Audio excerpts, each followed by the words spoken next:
I collapsed at work and was swiftly taken to the hospital in an ambulance. The tests revealed a serious illness requiring emergency surgery immediately. Feeling anxious, I called my husband. I'm about to undergo surgery. I think I'll be hospitalized for about a week to monitor my progress, I told him, expecting reassurance and support. A week, huh? Well, you'll be safe in the hospital. This is a good opportunity for you to take a break, he responded, his tone tinged with something that made me uneasy. Suspicion gnawed at me. After the surgery, during my recovery in the hospital, I decided to check his credit card statements. What I discovered shocked me. He had taken advantage of my hospitalization to travel abroad with his mistress. I was furious. Determined to confront him, I focused on my recovery with remarkable speed. I couldn't wait to see the look on his face when he returned from his trip. My name is Nancy, and Tom and I have been married for a decade.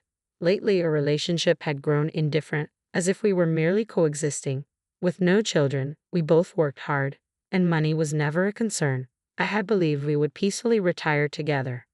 However, Tom had been acting strangely for a while now. He suddenly cared about his appearance and started dressing in expensive clothes and visiting trendy salons. Where have you been getting your hair done lately? I asked one day, noticing the change. It's none of your business, he snapped back defensively. His late nights at work or on supposed business trips had become more frequent. I hadn't paid much attention until I noticed the scent of perfume on him when he returned home late. This suit smells like perfume, I remarked one evening, catching him off guard. Oh, there was a woman next to me on the subway, he stammered, his excuse unconvincing. His behavior painted a clear picture of infidelity, and I was ready to confront him as soon as I was able. When I checked our bank account, I noticed our savings had been rapidly dwindling over the past few years. It was clear to me he was likely spending it on his mistress. Questions flooded my mind. Who was she? How could I uncover the truth? And if he was indeed cheating, what should I do? As I grappled with these thoughts alone, my appetite waned, and I sank into a deepening depression. Then one day at work it all became too much. Nancy, are you all right? My colleague's voice seemed distant as I began to lose consciousness. The next time I opened my eyes, I found myself in a hospital bed. The doctor explained that stress, likely exacerbated by Tom, had caused my collapse. Further tests were recommended, and I reluctantly agreed to stay overnight. Unprepared for an extended hospital stay, I called Tom immediately. Hello, Tom. I collapsed at work and was taken to the hospital by ambulance. An ambulance? Are you in the hospital now? Yes, they want me to stay overnight for tests. It's probably just stress, I replied, avoiding the real reason. Tom sounded relieved. What? You scared me there. So you're not coming home tonight? No, the test results will come out tomorrow. All right, I got it. The hospital will take care of everything you need, right? I don't need to come, do I? Hurt by his lack of concern, I insisted. I want you here to hear the results with me tomorrow. Do you really need me there? I won't understand what they say, Tom hesitated.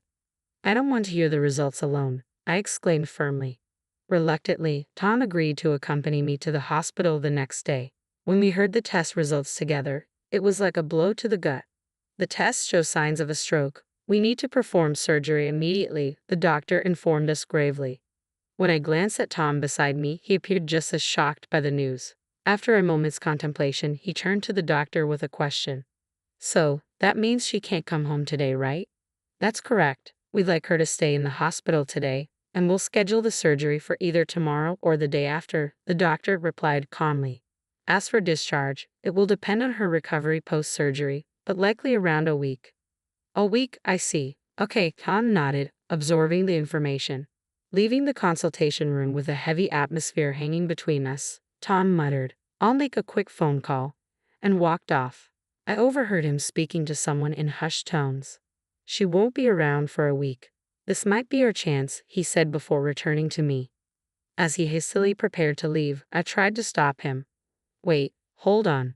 Aren't we going to discuss? We've heard everything from the doctor. We just have to trust the hospital now. It seems like a good place, so don't worry. You should rest.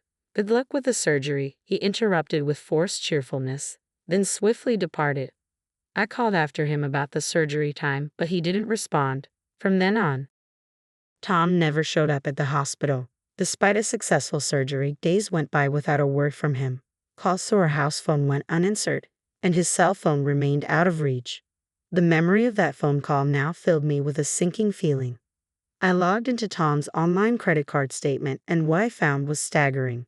There were records of 2 airplane tickets to Hawaii, among other expenses, all while I anxiously remained alone in the hospital. Tom was evidently enjoying a lavish trip abroad with his mistress. But that wasn't all. The statement revealed tens of thousands spent on designer brands and dining at upscale restaurants, a level of expenditure I had never imagined. Digging deeper, I traced their accommodations and found her social media profile. It was filled with photos of her and Tom on romantic dates. She seemed certain they wouldn't be discovered. Confronted with overwhelming evidence, my anger towards Tom boiled over. Forgiveness was out of the question. I was determined to retaliate. As I lay in my hospital bed post-surgery, thoughts of revenge consumed me. Eventually, a plan formed, and with it, a newfound surge of energy unlike anything I had felt before. Before the surgery, anxiety had nearly crushed me. Now, my anger had transformed into a driving force. My sole focus was on recovering quickly to execute my revenge. Even the doctor who monitored my progress post-surgery was astonished. This recovery is remarkable. It's rare to see someone bounce back so swiftly, they remarked, with a faint smile. I have something urgent to attend to, so I'd like to be discharged as soon as possible. I informed the hospital staff, determined to accelerate my recovery. Miraculously, my progress exceeded expectations, and I was discharged earlier than planned. I chose not to inform my husband of the change in discharge date. There was no point. His phone would likely go unanswered anyway. Besides, I had no time to waste. I needed to prepare meticulously for my revenge. The first time Tom contacted me on my cell phone was on the original day I was supposed to leave the hospital. "Nancy, I just went to the hospital, and they said you've already been discharged." Yes, my recovery was faster than expected, so they let me go early. You could have let me know. It seems like my phone was off. My bad. Okay, I'll head home now. An hour later, Tom called again, clearly agitated. "Hey Nancy, what the hell is going on?" "What do you mean?" "Don't play dumb. Our house is gone." "Oh, you've noticed. I don't need it anymore, so I've cleared the land and put it up for sale. It's in a great location, so it should sell quickly." "What the hell are you talking about? You can't just sell our house. It's marital property." I didn't expect to hear marital property from you. What about the money in our joint bank account? That's marital property too. I've known for a while now that you've been spending it recklessly." "Well, there are various circumstances related to my work." "Related to work, huh? So going on an overseas trip with your mistress is also part of your job?" "How? How did you find out about that?" "You've been careless, haven't you? I can check the credit card statements too. I know about the plane tickets, the accommodations, the restaurants, and all the luxury items for women." Tom was left speechless, realizing I was fully aware of his actions. "I know exactly how much you've spent on your mistress," I said loudly. Tom fell silent. "You're the one who misused our marital property, so I'll be using the money from the house sale to cover what you've given to your mistress and as compensation." "Compensation? But what about our living situation after selling the house?" Tom stammered. "Don't tell me you expect us to keep living together. There's no way. I'm not staying married to a man who takes romantic trips while his wife is in the hospital." "Divorce? Wait, it was just a fling. I never wanted to divorce you." "If it was just a fling, why spend over $10,000? I want nothing to do with such foolishness. You chose a trip with your mistress over being by your wife's side during emergency surgery. To me, that says more than just a fling." "I can't live like this anymore," I continued, my voice firm. "You're not my precious husband anymore. I don't believe a word you say. I don't want to see your face again. I'll be moving into a new home and living freely. You can do whatever you want, even be with your mistress." "Are you serious?" Tom exclaimed. "You'll regret this," he added desperately. "What I regret is the 10 years I wasted with you," I retorted. "You've forgotten all I've done for you in those 10 years. Don't joke about providing for me," I continued with finality. "The money you wasted included our savings." Tom remained silent, realizing there was nothing more to say. "You spent all the money I earned from working, didn't you? Don't act all righteous now. Don't you have any sentimentality? Is this how you treat a husband you've been with for years?" Tom retorted. "That's rich coming from you. I'm just throwing your own words back at you. I shot back. As a kindness, I've put your stuff at the dump. If you don't hurry, the garbage collectors will take it. That's a lie, right? Damn it, don't screw with me. I'm done with you. Tom snapped and hung up abruptly. He was probably rushing to the dump at that very moment. When I disposed of the larger items, I placed the divorce papers on top, hoping he would notice them soon.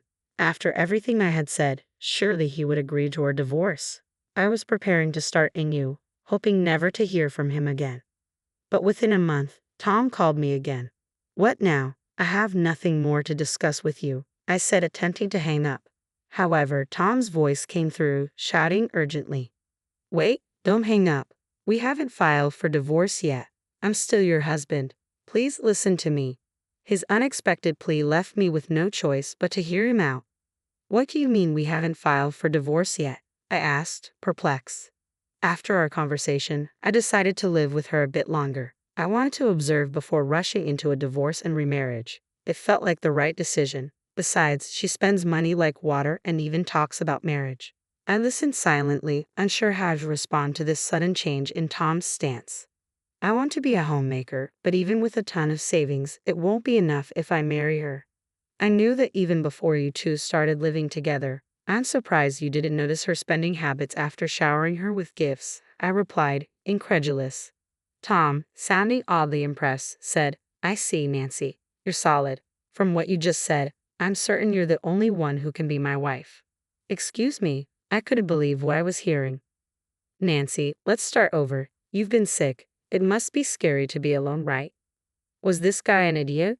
He wouldn't understand unless I spelled it out for him. I took a deep breath and raised my voice. Scary? How dare you say that? The most scared I've ever been was when I was alone in the hospital on the day of my surgery. Even when I was trembling with fear before the surgery, even when I was enduring the pain afterward, you weren't there for me. I'm really sorry about that. I wasn't thinking straight. It's not just that time, is it? After all this, cheating on me. How can you say that? A lot has happened, but I can't do without you. You feel the same way, don't you? That's why you've been with me for 10 years, isn't it?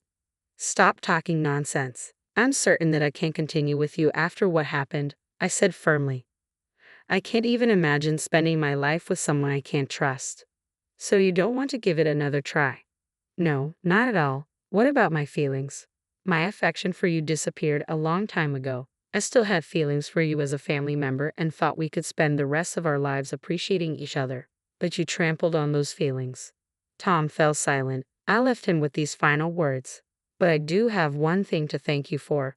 Finding out you were cheating made me so angry that I felt like I couldn't afford to be sick. I decided to level the house and sell it before you returned from your affair. What the hell is that? Thanks to you, I recovered surprisingly fast. Even the hospital doctors were shocked. It seems my anger towards you became my motivation to keep going. So, thanks for that. Nancy, think this is over? No. Go to hell with your mistress. Goodbye. Without waiting for his reply, I hung up the phone and immediately contacted my lawyer. I couldn't stand postponing the divorce any longer. I had saved all the evidence of his infidelity, ready to submit to my lawyer. I was confident the divorce proceedings and the demand for compensation for emotional distress would go smoothly. By leaving everything to my lawyer, I wouldn't need to contact Tom anymore. To ensure he couldn't call me, I even changed my cell phone number. I doubted he would dare come to my workplace, but I had informed my colleagues about the situation just in case. Since Tom's bad reputation was already well known in the office, I believed they would alert me immediately if they saw him and help avoid any direct encounters. Everything proceeded exactly as I had planned. Tom, after hearing from the lawyer, obediently agreed to the divorce and accepted the demand for emotional distress compensation. As for his mistress, she apparently resigned herself to paying the compensation since she couldn't deny the affair.